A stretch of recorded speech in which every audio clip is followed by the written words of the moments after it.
What's good, y'all?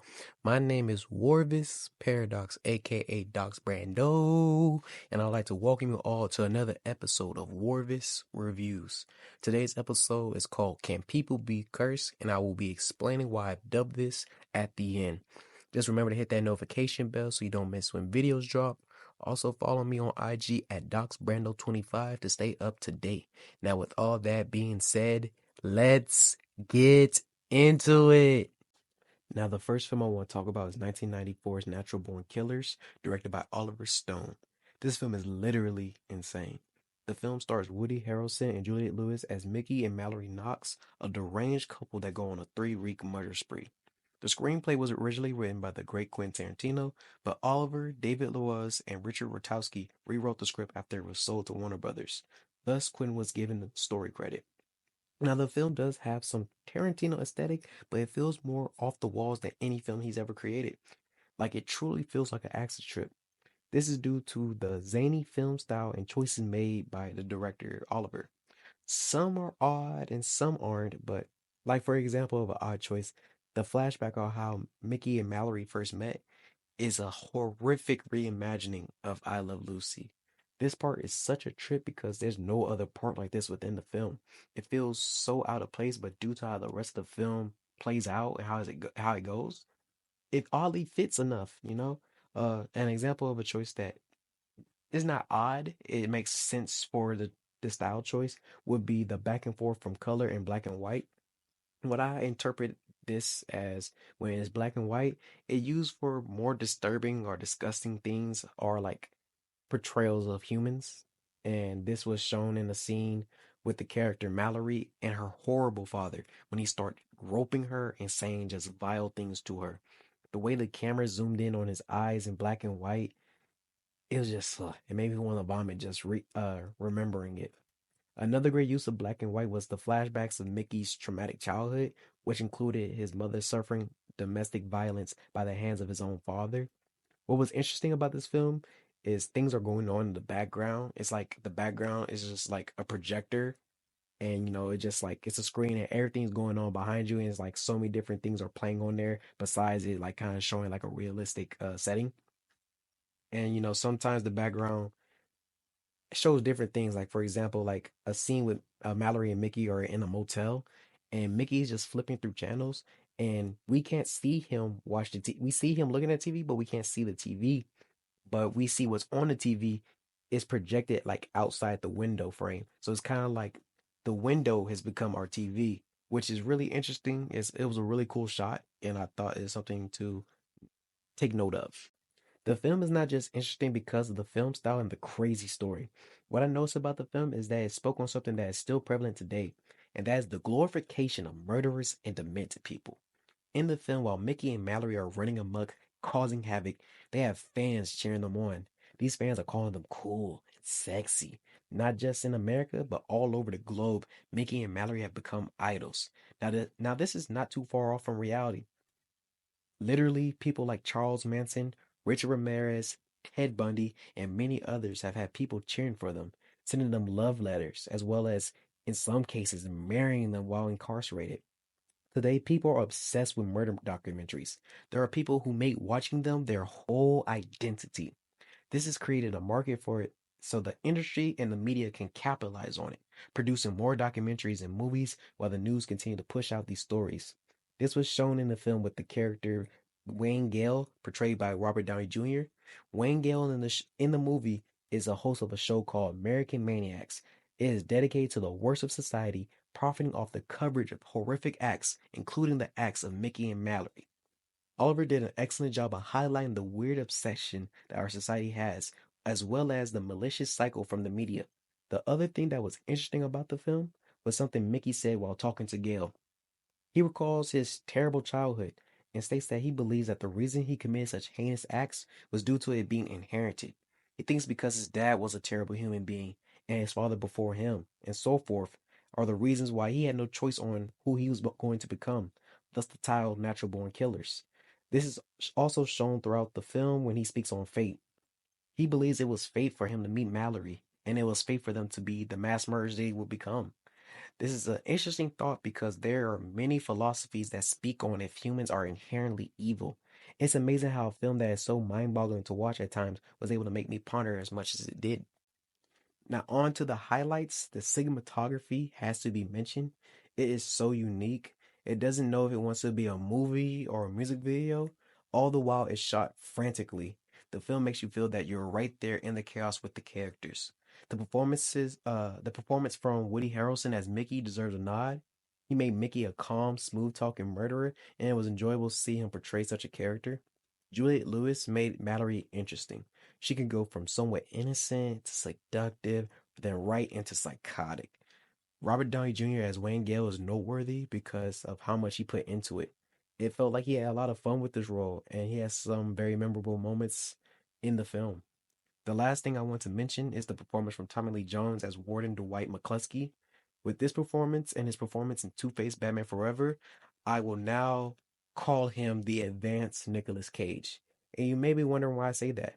And I believe it's because Tommy is either going to give you a super serious take when like with a role like what he did in No Country for Old Men, or he's going to give you an insane no care performance like he did in this film.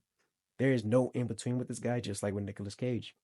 With all that being said, I'm giving this film a 4 stars. I think it's something that a lot of people should check out if you haven't already, just because it just makes you think of some things, as well as, it's a wild film and interesting to look at.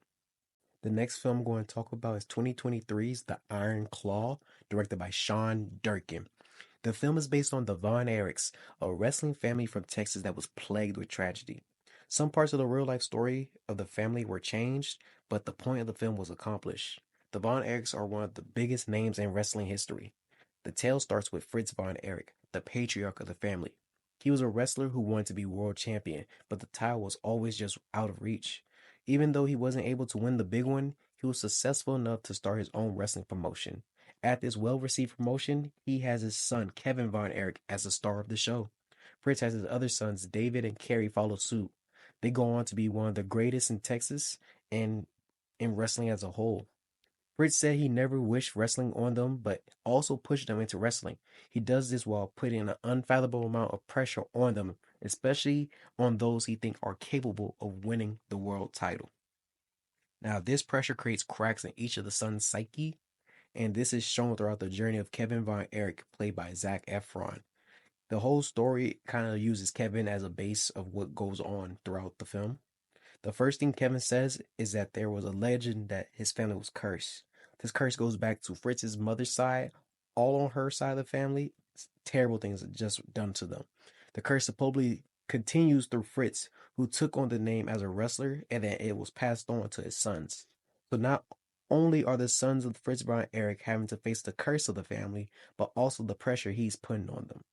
This includes bluntly telling his sons who his favorite is and ranking his sons, making them kind of compete for his love, affection, attention, and respect. The only thing that keeps them going is the love that they share with one another. Director Sean did a great job of encapsulating the love the brothers had for each other. This was the only wish that the real Kevin Von Erich had before he agreed to let Sean make the film. Back to the film, the brothers in the film are Kevin, David, played by Harris Dickerson, Carrie, played by Jeremy Allen White, and Michael, played by Stanley Simons. These actors did an excellent job at making the love the brothers have for each other feel genuine. Kevin is treated like the oldest brother, but he's not. He is the second oldest. Sadly, the oldest, Jack Jr., died at an early age.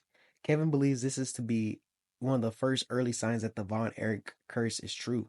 The curse continues to plague the family in a heartbreaking fashion.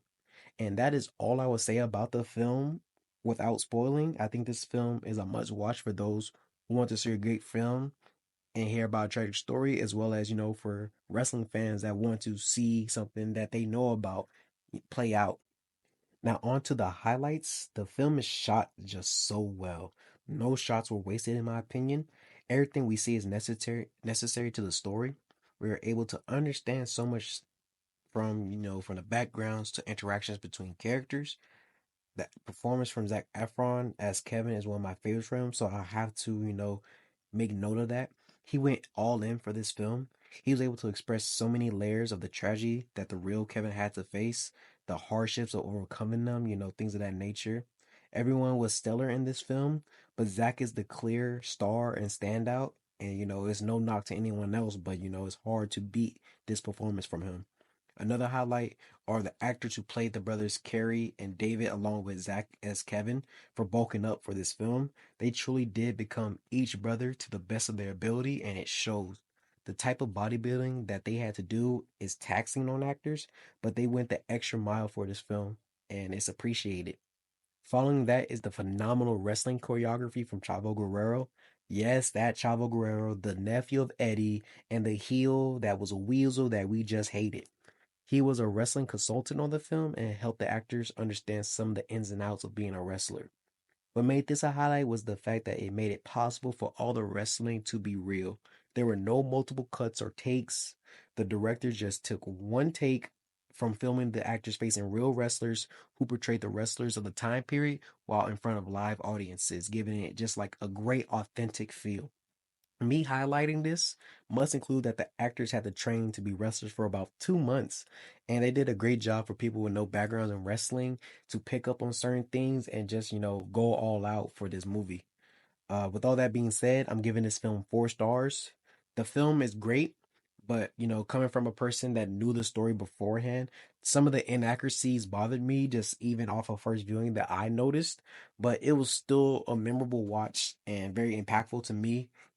I can only imagine the feeling of losing a brother. So, I don't know how I would react. So, Zach given the most genuine heartbreaking performance in this movie really touched me in an aspect, and that goes along with the real story of Kevin. So, kudos to them and kudos to Sean for creating such a great film. I called this episode Can People Be Cursed because of the plots of the films? These films are so different, but both have characters that believe that what happens in their lives is hereditary, that they had no choice in whether they were going to become evil or if they were fated with a looming death slash tragedy. The Iron Claw hit close to home because, again, I don't know how I would react if my brother passed on early. I love my brother just as much as Kevin did his, so I couldn't imagine the pain of losing multiple. It will definitely drive me insane. Now, natural born killers made me ponder on if people are inherently evil and how people champion murderers. And with this, it's funny because it was a conversation that I had with friends earlier this week or this weekend.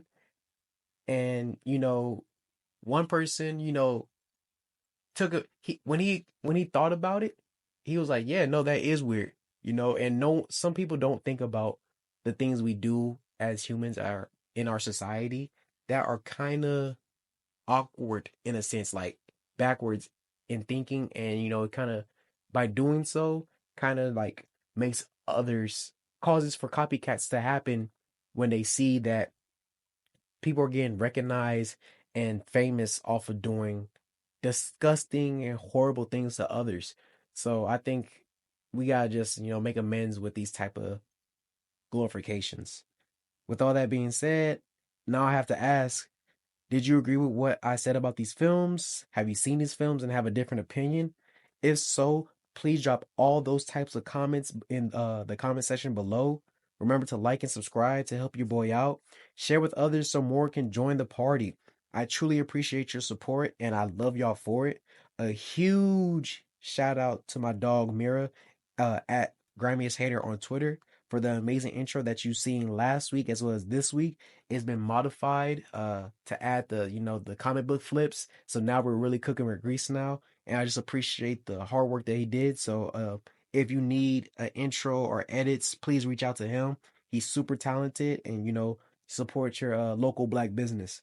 So thank you again for those who are watching. And I'll see you again for another episode of Rorvis Reviews.